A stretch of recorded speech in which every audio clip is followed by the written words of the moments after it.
Hi everyone, it's 7 o'clock, so we'll go ahead and get started. Thank you so much for attending this evening's webinar. Before we jump into tonight's topic, I want to provide you guys a little bit of insight about how this semester is going to run in terms of Panhellenic and diversity, equity, and inclusion. So we as a Panhellenic Executive Board believe that one of, if not the best ways to expand DEI within our community is through education. We recognize that knowledge is power, and so on that note, I, the Panhellenic Vice President of Diversity, Equity, and Inclusion, for those of you who don't know me, my name is Nora Day. I will be hosting 4 different informational webinars on a variety of topics. The next webinar will take place on October 6th at 7 p.m., again, right here on Zoom, and that will cover cultural appropriation and education. This will be timely for October since Halloween is celebrated at the end of that month, and we just really want to make sure that our Panhellenic community is not misrepresenting or abusing any cultures with any potential costumes. That's why we're going to cover that for the October webinar. And so that's a little sneak peek for next time. And just so you all know, if anyone's wondering, why are we doing virtual webinars when we could be back in person? We feel as though it is better for all of you if we keep these virtual because they're not going to be longer than around 30 minutes. And I don't want you guys to have to walk to a location, sit through 30 minutes of information, and then have to walk all the way back. And also this way we can record it more easily and people can access it for a long time. So this is just more equitable for everybody involved. So on that note, this is equality versus equity. Okay, equity versus equality. What's the difference? So both words are made up of the same letters, but they have a different combination. And because of that, their meanings are different and the implementation of both of those things are different, and you cannot use them interchangeably. These words are very different when we discuss their implementations, which we'll go into in a little bit, and they have different impacts on the way that they affect a marginalized group of people. So first and foremost, let's define. So marginalization is the most important word that we're going to talk about outside of equality and equity during this presentation. And when we use this vocabulary as a Panhellenic community, I'd like us to focus on the verb form of the word. And there's a reason for this, and I'm going to go into that in a second. But Merriam-Webster defines marginalize as to relegate to an unimportant or powerless position within a society or group. So why are we focusing on the verb form? When we talk about marginalization, the concept of society and social constructs putting people into boxes, that comes up really quickly. And this should happen to no one. And so when we use marginalized as an adjective instead of marginalization as the verb, we're basically labeling even further. And what we should say is society marginalizes that group of people rather than that group of people is marginalized. For example, we as a Panhellenic community, a group of empowered women, we may protest policies that marginalize women. Women themselves are not marginalized. Hopefully that makes sense. Okay, so for a quick second, we're going to discuss the public health of our Panhellenic community. So public health covers a wide range of topics from sun safety, hydration, dating and relationship safety, safe sex, healthy eating, and most importantly, probably the mental and emotional well-being of our members. So we're asking ourselves the questions, how are our members being treated? If we're unhappy because of the way we're being treated, then we're also unhealthy by default. Okay, so now we can really get into it and talk more about equality versus equity. What's the difference? Equality means each individual or group of people is given the same resources for opportunities. Equity, on the other hand, recognizes that each person has different circumstances and allocates the exact resources and opportunities needed to reach an equal outcome. Okay, so now we're going to move on to looking at some illustrations that demonstrate equality and equity and key parts associated with them. So we're first going to begin by deciphering between inequality and equality.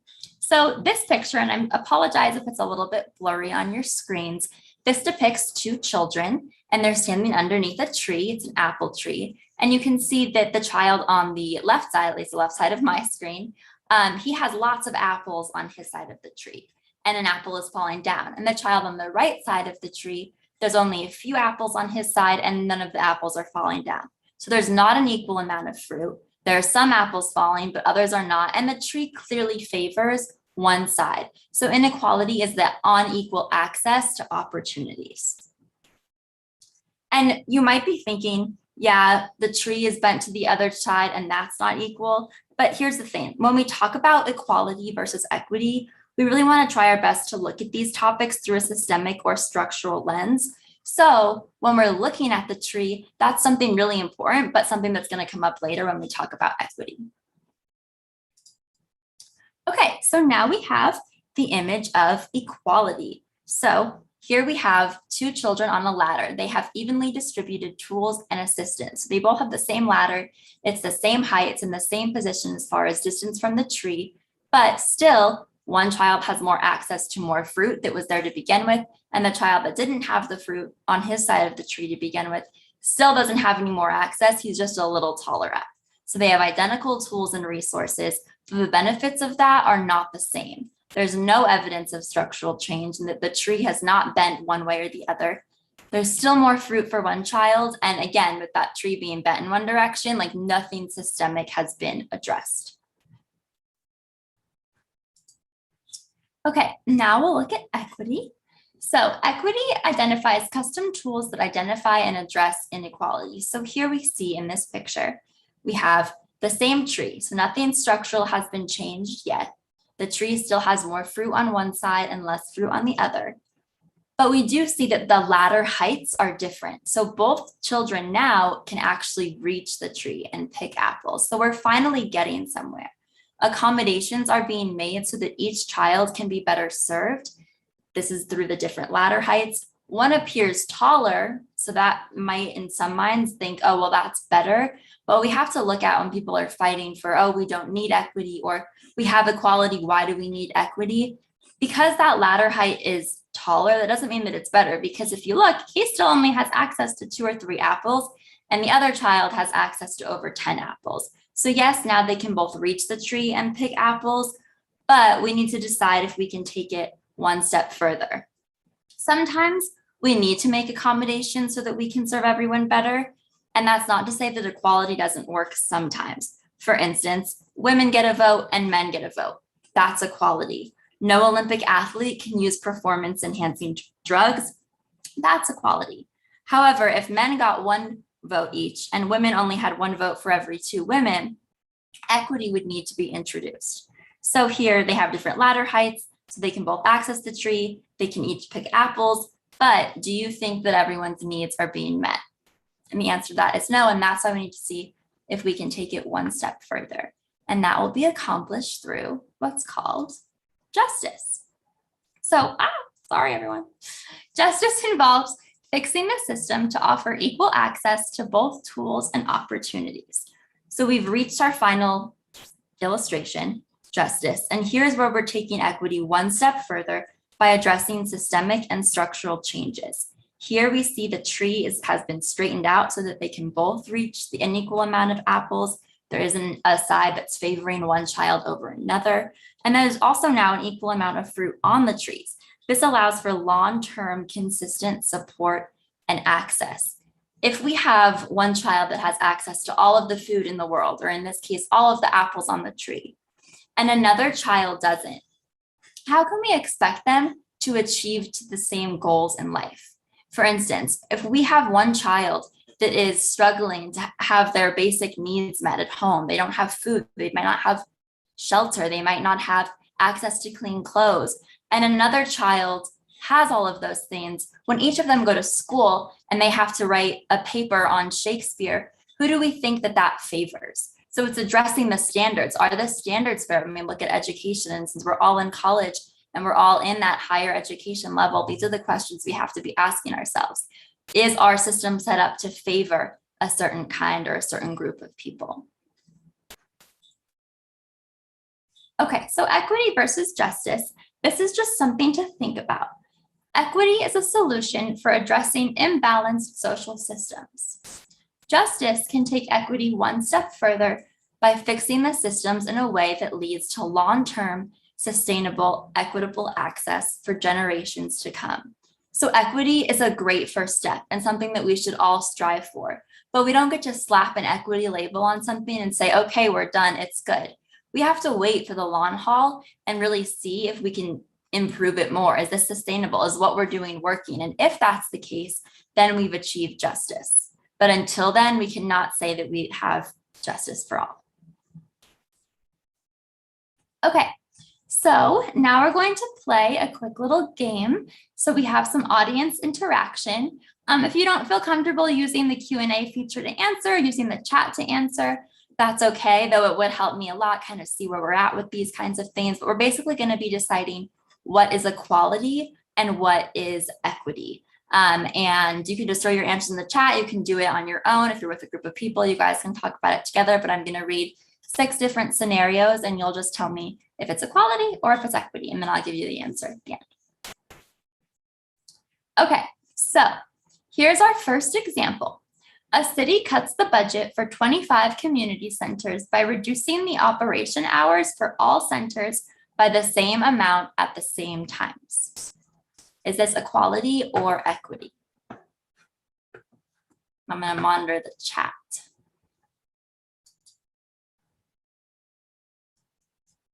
Yay, so many of you are participating. Makes me happy. Yeah, okay, so you guys got this, absolutely, that's equality, because here, everyone gets the same. It's not judged based on who needs more, who needs less. So when we reduce the operation hours for all centers by the same amount at the same times, we're not addressing anything structural, we're just making one blanket statement, and that's why it's equality. Okay, so the next example is a community meeting where all members of the community are invited about a local environmental health concern is held in English, though English is not the primary language for 25% of the residents. Do we think this is equity or equality?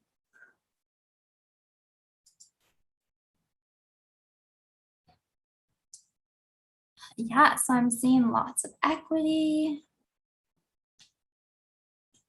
I saw an inequity. Yeah, so we're on the right track here because this is an example of equity, but what is it not an example of? It's not an example of justice. And here's why. So we have made it so that all members of the community are invited, which is great. We've given the opportunity for all members of the community to be invited, but the language that the meeting is being held in is not conducive to any of the other residents who might not speak English as their first language. And so therefore, it's not justice because yes, you can show up to the meeting. We would love to have your presence, but if you can't understand any of it, then how are they getting anything from that meeting? So it's like, yeah, you can be here, but we're not going to hear your opinion, if that makes any sense. That's why it's not justice, but it is on its way to equity.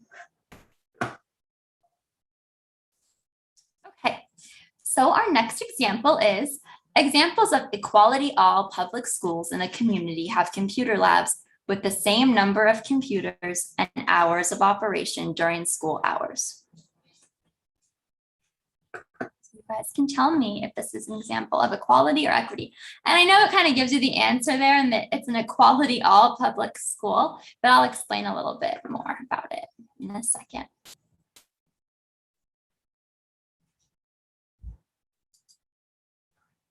Yeah, equality, awesome. I see lots of equality, so perfect.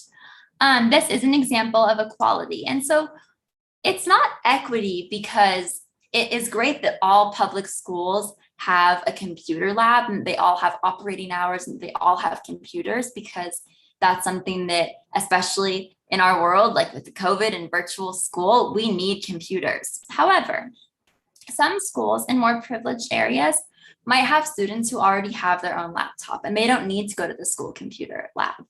Other schools, they might need a computer lab that has more computers because more of their students in less privileged areas don't have access to a laptop or a computer at home.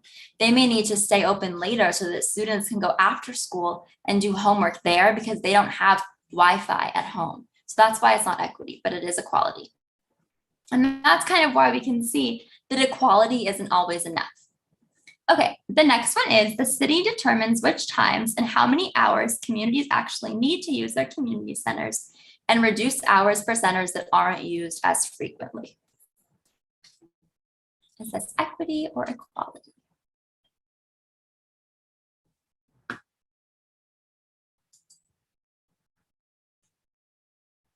Equity. I'm seeing lots of equity. You guys are awesome at this. You're killing it. So yeah, this is an example of equity because here we're actually asking people what they need and what they don't need. And we're allocating resources to the community centers that need more hours so we can put more employees there. We can keep them open longer so that more people have access to them. And the community centers that aren't used as frequently, we can take resources as far as employment and keeping the AC running at them away so that we're not wasting money, and that money can pour into community centers that actually need it because people are going there more frequently. Okay, just two more. I don't know if you guys can see my little camera, but I'll move it over here since it kind of distracts. But examples of equity v. community leaders hire translators to attend the meeting or offer an additional meeting held in another language. Okay, and here I want you guys to tell me, not only is it equality or equity, but tell me if this is justice to you. You can just put justice yes or whatever.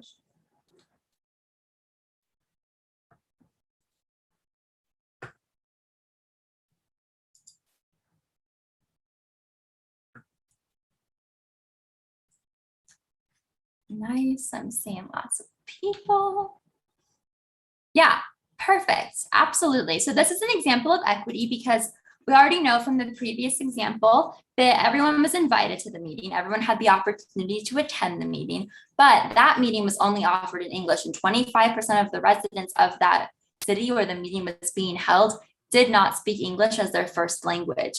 So that wasn't equity because people didn't have the same access to the information in the meeting. So now here we have translators that will be attending the meeting and they can communicate with people who don't speak English as the first language, or they'll even offer another meeting. So that's justice in multiple ways because there are two forms of access for people who don't feel as though the meeting was enough, who wanted more access to the information, who didn't speak the language. So this is a really great example of things that even we can do. When you guys host your, sorority philanthropy events, if it's necessary to have a closed captioner come in from the GRC, which if you ever need that, the Panhellenic Vice President of Diversity, Equity, and Inclusion can help you set that up.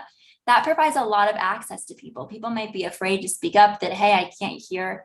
I'd really like closed captioning. There's a way to get Zoom to automatically do that. It's not perfect, but the GRC will send a captioner over for free, which is really great. So that's something to keep in mind when you guys are hosting your events. Okay, and our last example is examples of equity computer labs in lower income neighborhoods have more computers and printers, as well as longer hours of operation, as some students don't have access to computers or internet at home.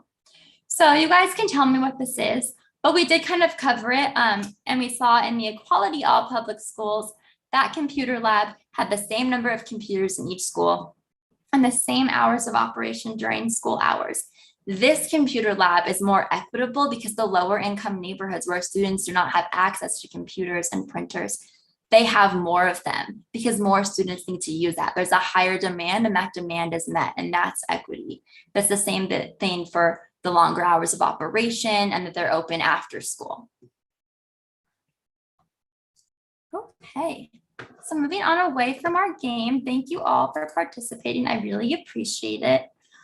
I just want to close kind of as we begin to wrap up with a quote from Paula Dressel, who is a leader at the Race Matters Institute. And she says that the route to achieving equity will not be accomplished through treating everyone equally. It will be achieved by treating everyone justly according to their circumstances. So an example that I really like to use here is if you have two children and one child comes from a home where there's food on the table every night, and another child comes from a family that struggles to put food on the table for whatever reason, it doesn't matter why. If you're working with those two children and you have 4 cookies and one child wants 1 and the other child wants 3, but you don't think that's fair, consider where the other child is coming from that might be hungry and needs the cookie more. And then if you want to bring justice into it, think about how important nutrition is. Make that meal nutritious, and then you have justice. You're providing somebody with food.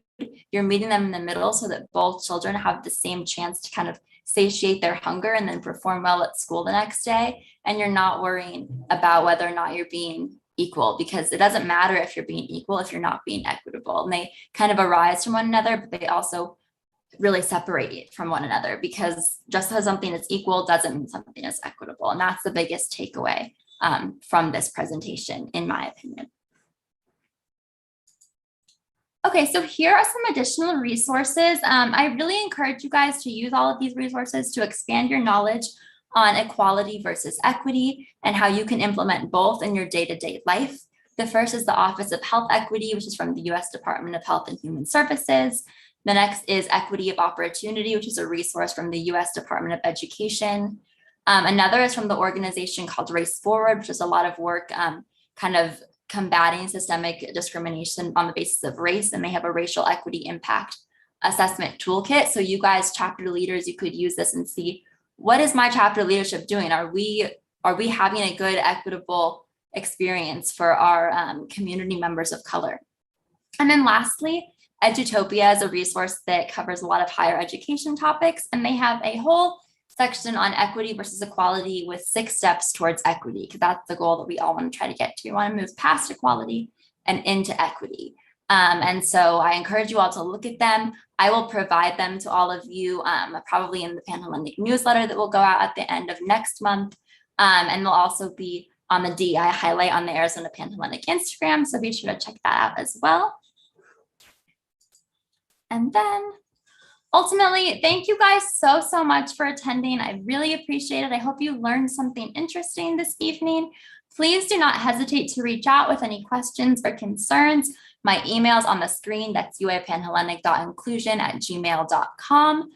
Feel free to use the Q&A feature, and I'll answer questions. I'll write them all down. I'll answer them on an Instagram live sometime soon. That way you guys don't have to stick around and wait for your question to be heard. Please remember to use the DEI feedback form. If you hated this, I want to know, but please be nice to me. If you loved it, I want to know that too. If you think I can improve in some areas, please let me know. And then lastly, this is the attendance check. The Panhellenic Executive Board will never fine people for not coming to diversity, equity, and inclusion events, because that would be very performative. However, and we don't think that you should be incentivized to come to these events or punished if you don't. We really want you guys to come to these because you feel that you should from your heart. But this attendance check, at the end of all 4 webinars, I'm going to pick 10 randomly people that perform these attendance checks. It has 3 questions, basically telling me how you liked it, what you learned, and something that surprised you. And as long as you guys answer that at the end, when I pick 10 people of all 4 webinars, you get a little prize. So I hope you enjoyed. Thank you so much for coming, and I hope you guys have a great night. I'll check that Q&A feature now really quickly. Okay, awesome. Thank you guys. Have a nice night.